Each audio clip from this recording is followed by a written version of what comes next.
পাকা তালের ভাপা পিঠাটা গ্লাস থেকে কত সুন্দর বেরিয়ে যাচ্ছে দেখুন, কত সুন্দর হয়েছে দেখুন তালের ভাপা পিঠাটা।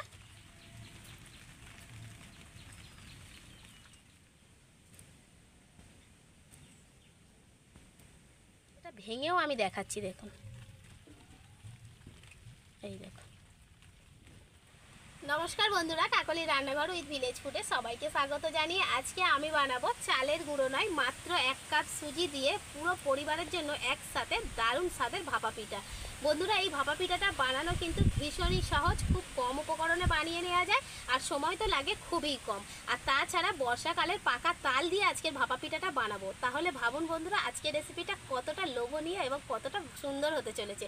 আপনারা প্লিজ আজকের রেসিপিটা প্রথম থেকে শেষ পর্যন্ত দেখতে থাকুন। আশা করছি আজকের রেসিপি দেখতে আপনাদের খুবই ভালো লাগবে। আর যে সকল বন্ধুরা এখনও পর্যন্ত নতুন, তারা যদি ইউটিউব থেকে দেখেন তাহলে চ্যানেলটিকে সাবস্ক্রাইব এবং ফেসবুক পেজ থেকে দেখলে পেজটাকে ফলো করে আমার পাশে থাকবেন। তাহলে চলুন আজকের রেসিপিটা শুরু করে ফেলি। আজকের ভাপা পিঠাটা আমি কিন্তু একদম ভিন্ন রকম পদ্ধতিতে বানাবো। আপনারা অবশ্যই করে প্রথম থেকে মন দিয়ে দেখবেন, তাহলে আপনারাও কিন্তু খুব সহজেই ভাপা পিঠাটা বানিয়ে নিতে পারবেন। আর আজকের ভাপা পিঠা বানানোর জন্য দেখুন আমি একটা বড় দেখে তাল নিয়ে নিয়েছি। তালটা কিন্তু একেবারে কালো, দেখুন কালো, আর এই পিছন দিকটা না হালকা লাল থাকবে, এরকম তালগুলো খুব মিষ্টি হয়। আর আমাদের গ্রামের দিকে তালের তো কোনো অভাব নেই, তবে শুনেছি শহরের দিকে তাল পাওয়া যায় না, তাল কিনেই খেতে হয়। এই দেখুন, আপনারা যখনই তাল কিনবেন না ঠিক এরকম দেখে কিনবেন, দেখবেন এরকম লাল হয়, এই মুখের দিকটাতে লাল আর পিছন দিকটাতে লাল। এই তালগুলো খুব মিষ্টি হয়, ভিতরে রঙটা দেখছেন। আর যত এরকম লাল রঙের তালটা হবে ভাপা পিঠার রঙটাও কিন্তু এতটাই সুন্দর আসবে। গাছে পাকা তাল তো সেজন্য জল লবণ কিছুই দেওয়ার দরকার নেই, শুধুমাত্র হাত দিয়ে এরকম একটু চটকে নিতে হবে। আপনাদের তালটা যদি একটু শক্ত থাকে তাহলে একটু লবণ আর একটু জল দিয়ে এইভাবে মেখে নেবেন।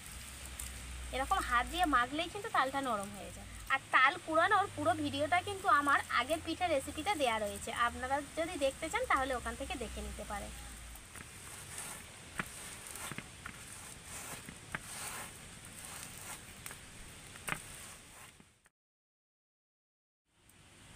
আজকে ভাপা পিঠাটা বানানোর জন্য কিন্তু কোনো রকম আটা ময়দা কিংবা চালের গুঁড়ো কিছুই লাগবে না, শুধুমাত্র সুজি দিয়েই পিঠাটা বানাবো।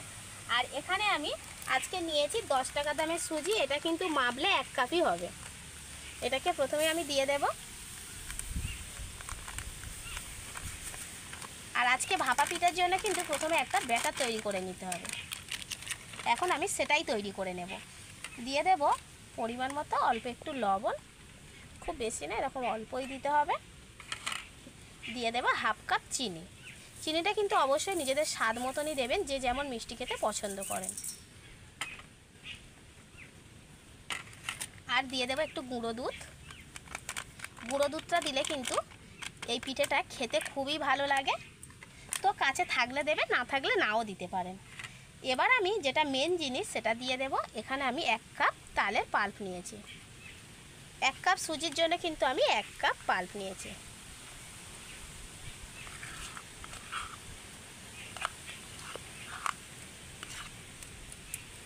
এবার আমি এই উপকরণগুলো সব ভালো করে একসাথে মিশিয়ে নেব খুব সুন্দর করে।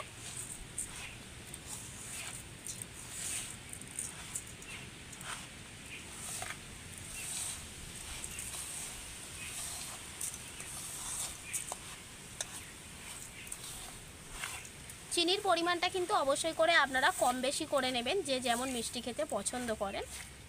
তালের সাথে সুজিটাকে খুব ভালো করে এইভাবে কিন্তু মিশিয়ে নিতে হবে। তালের পাল্পটা সুজির মধ্যে মেশানোর পরে কিন্তু এরকম একটা ঘন ব্যাটার এসছে। আর ঠিক এত ঘন হলে হবে না, আর একটু পাতলা করতে হবে। তার জন্য এখানে আমি দিয়ে দেব দুধ। আপনারা চাইলে কিন্তু জল দিয়েও এটা মিশিয়ে নিতে পারেন, আর দুধ দিলে কিন্তু খেতে ভালো লাগবে। দুধটা আমি আগে থেকে জাল দিয়ে ঠান্ডা করে রেখেছিলাম, তাই অল্প অল্প করে দুধ দেবো আর ব্যাটারটা মেশাতে থাকবো। কারণ এটা একটু পাতলা করতে হবে, তার কারণ কিছুক্ষণ রাখার ফলে কিন্তু সুজিটা যখন ফুলে বেড়ে যাবে না, তখন আরও ঘন হয়ে যাবে।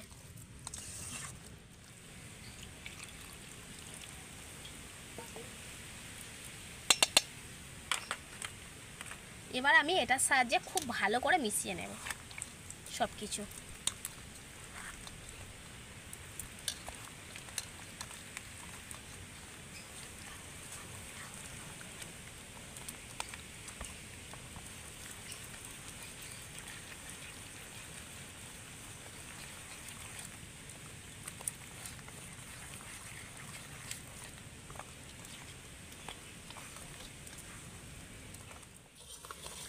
ব্যাটারটাকে কিন্তু আমি একদম স্মুথ করে মেখে নিয়েছি।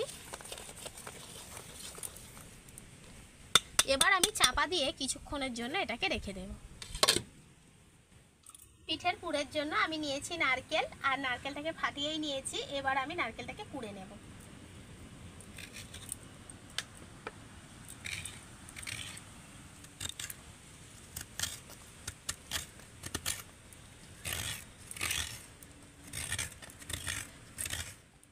এখন আমি নারকেলের পুরটা তৈরি করে নেব। তার জন্য কড়াইতে দিয়ে দেব একটু জল, বেশি না, অল্প একটু জল দিলাম। এবার ওর মধ্যে আমি দিয়ে দেব হাফ কাপ চিনি। প্রথমে কিন্তু আমি চিনিটাকে ভালো করে গলিয়ে নেব জলের সাথে। যতক্ষণ না পর্যন্ত চিনির মধ্যে হালকা লালচে রং আসছে ততক্ষণ পর্যন্ত কিন্তু আমি এরকম জাল দেব। চিনির রসের মধ্যে লালচে ভাব চলে এসেছে। এবার আমি নারকেল কোড়াটা দিয়ে দেব। নারকেল কোড়াটা দিয়ে কিন্তু চিনির রসের সাথে খুব ভালোভাবে নেড়েচেড়ে পুরটা তৈরি করে নিতে হবে।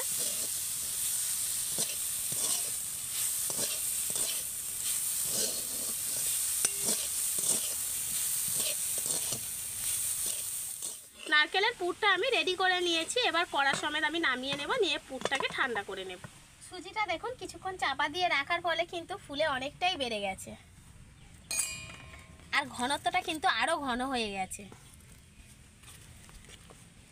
এবার আমি এখানে মিশিয়ে নেব ইনো। আর আমি আজকে কিন্তু ইনো নিয়েছি। আপনাদের কাছে যদি ইনো না থাকে তাহলে কিন্তু আপনারা বেকিং পাউডার আর বেকিং সোডাটা নিয়ে নিতে পারেন। তাতে করে কি করবেন, চা চামচের 1 চামচ বেকিং পাউডার নেবেন, আর চা চামচের 4 ভাগের 1 ভাগ নেবেন বেকিং সোডা, তাতেও হবে। আর যদি কাছে ইনো থাকে ইনো দিয়ে দেবেন। তবে যখনই ইনো দেবেন বা বেকিং পাউডার বেকিং সোডা দেবেন, তবে এই শেষ মুহূর্তে গিয়ে দেবেন। প্রথমে দিয়ে কিন্তু মাখিয়ে রাখবেন না, তাহলে কাজটা ঠিকঠাক হয় না। আর যেহেতু আমার ঘনত্বটা অনেকটাই মোটা হয়ে গেছে, সেজন্য কিন্তু আমি আরেকটু দুধ দিয়ে দেব। আপনারা যদি জল দিয়ে মাখান তাহলে একটু জল দিয়ে দেবেন, দিয়ে এইভাবে আবারও ভালো করে মেখে নেবেন। দেখুন 1 কাপ সুজিতে কতটা হয়েছে।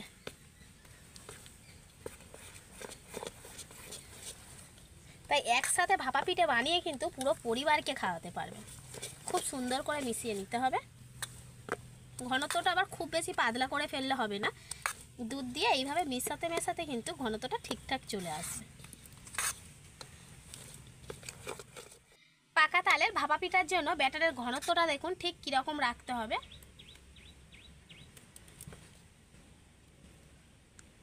এই ব্যাটারটা যত সুন্দর করে আর ঠিকঠাক ঘনত্বের বানানো যাবে, ভাপা পিঠাটা ততটাই কিন্তু পারফেক্ট হবে। আর আজকের ভাপা পিঠাটা বানাবো কিন্তু আমি স্টিলের গ্লাসে করে, তাই দুটো স্টিলের গ্লাস নিয়ে নিয়েছি। আর গ্লাসের মধ্যে আমি একটু তেল মিশিয়ে নিয়েছি, সাদা তেল। এবার আমি এই যে ব্যাটারটা মাখিয়ে রেখেছি, এই ব্যাটারটা গ্লাসের মধ্যে ভরে নেব।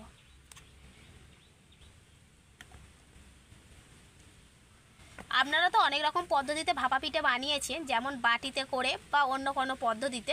তবে একবার এরকম গ্লাসে করে বানিয়ে দেখবেন, দেখতে যেমন সুন্দর হয়, খেতেও কিন্তু খুবই ভালো হয়। আর যখনই ব্যাটারটা ভরবেন না, একটু লক্ষ্য রাখবেন গ্লাসটা যেন পুরোপুরি ভর্তি না হয়ে যায়, একটু যেন এরকম খালি থাকে।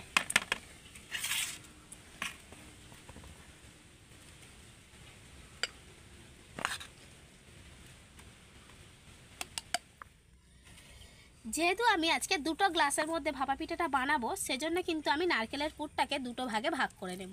আপনারা চাইলে কিন্তু একটা গ্লাসেও বানিয়ে নিতে পারেন, কিংবা 3টে 4টে, যে কটা পারবেন সেরকম গ্লাসে বানিয়ে নেবেন, যে মানে যতটা পরিমাণে পিঠেটা বানাতে চাইছেন। এবার আমি এদিক থেকে একটাকে নিয়ে এইভাবে ডেলা করে নেব হাত দিয়ে, আর একটু লম্বা শেপে করে নেব।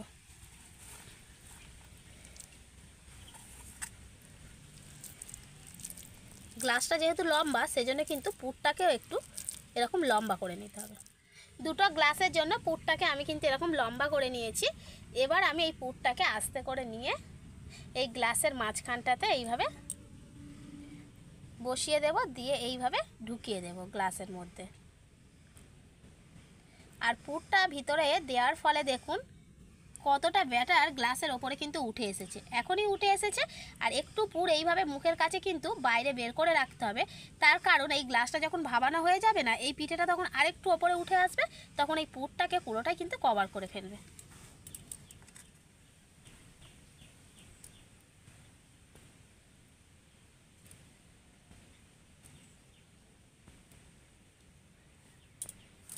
দুটো গ্লাসের মধ্যেই কিন্তু আমার পুর ঢোকানো হয়ে গেল। এবার চলে যাব আমি সরাসরি উনানের কাছে। পিঠেটাকে ভাবানোর জন্য কিন্তু আমি উনান জেলে কড়াইতে জল দিয়ে দিয়েছি। এবার আমি এরকম একটা স্ট্যান্ড মতো বসিয়ে দেব। এবার আমি একে একে গ্লাসটা বসিয়ে দেব।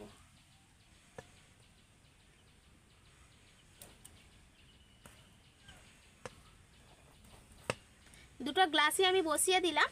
এবার আমি ওপর থেকে ঢাকনা দিয়ে দেব।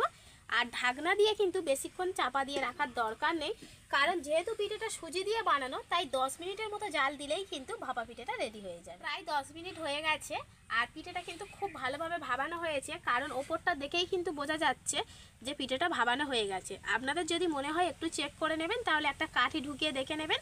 যদি কাঠির গায়ে কিছু না লেগে থাকে তাহলে জানবেন পিঠেটা ভাবানো হয়ে গেছে। এবার আমি গ্লাস দুটোকে কড়া থেকে তুলে নেব, নিয়ে আগে ভালো করে ঠান্ডা করে নেব। গ্লাস সমেত পিঠেটা কিন্তু আমার খুব ভালোভাবে ঠান্ডা হয়ে গেছে। আর ঠান্ডা হয়ে যাওয়ার পরে কিন্তু দেখুন ধারগুলো কিন্তু ছেড়ে গেছে। এই দেখুন, যত ঠান্ডা হচ্ছে না গ্লাস থেকে পিঠেগুলো ছেড়ে যাচ্ছে। কিন্তু তবুও যেহেতু এটা তালের পিঠে, সেজন্য কিন্তু পিছন দিকে একটু ধাক্কা দিতে হবে। তো এরকমভাবে আমি হাত দিয়ে এইভাবে ধরে আর এইভাবে পিছন দিকে একটু ধাক্কা দিয়ে দেব।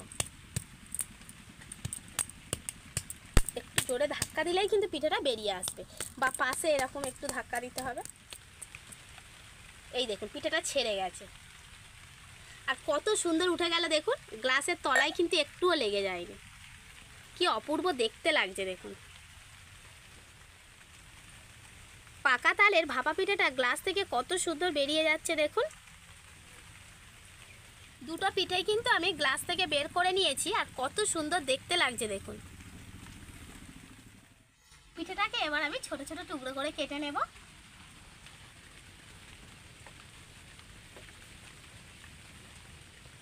এরকমভাবে চেপে ধরে একবার এদিকে একবার এইদিকে এইভাবে কিন্তু চাপ দিয়ে পিঠেটা কেটে নিতে হবে।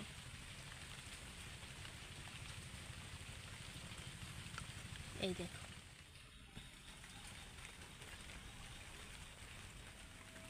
সরু করে কাটবেন কি মোটা করে কাটবেন সেটা কিন্তু সম্পূর্ণ নিজেদের মতো, তবে কিন্তু একটা গ্লাসে করে পিঠে বসিয়ে বাড়ির সবাইকে খাওয়াতে পারবেন। দেখুন কত সুন্দর রোলের মতো কেটে যাচ্ছে।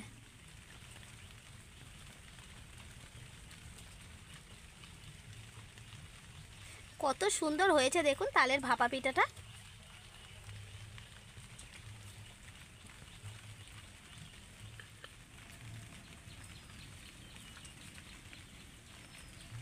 সবগুলো ভাপা পিঠে কিন্তু কেটে আমি প্লেটের মধ্যে সাজিয়ে নিয়েছি। আর কি সুন্দর দেখতে লাগছে দেখুন, দেখলেই কিন্তু খেতে ইচ্ছা করবে। আর আজকের আকাশের ওয়েদারটা এতটাই খারাপ যে মানে পুরো অন্ধকার হয়ে গেছে। তো আপনারা কীরকম বুঝতে পারছেন জানি না পিঠের রঙটা। আমি কিন্তু এখান থেকে খুব সুন্দর একটা রং দেখতে পাচ্ছি, মানে এত সুন্দর এসেছে, পাকা তালের যে রঙটা সেই রঙটা এসেছে। পিঠেগুলো কতটা সুন্দর হয়েছে শুধু দেখুন, শুধুমাত্র সুজি দিয়ে বানানো তো, তাই কতটা সফট হয়েছে দেখুন। এই দেখুন পিঠেটা ভেঙেও আমি দেখাচ্ছি দেখুন। এই দেখুন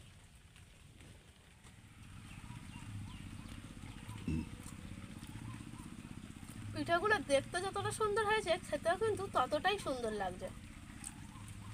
অসাধারণ, একদম নরম।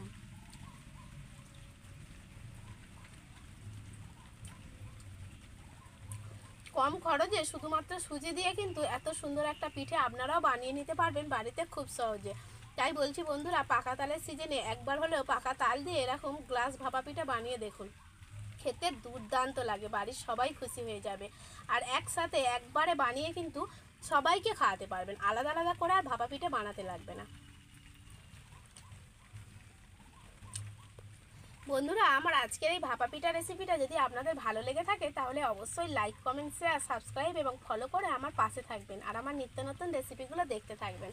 তাহলে আজকের মতো এখানেই শেষ করছি। সবাই ভালো থাকবেন, সুস্থ থাকবেন, দেখা হবে পরের রেসিপিতে।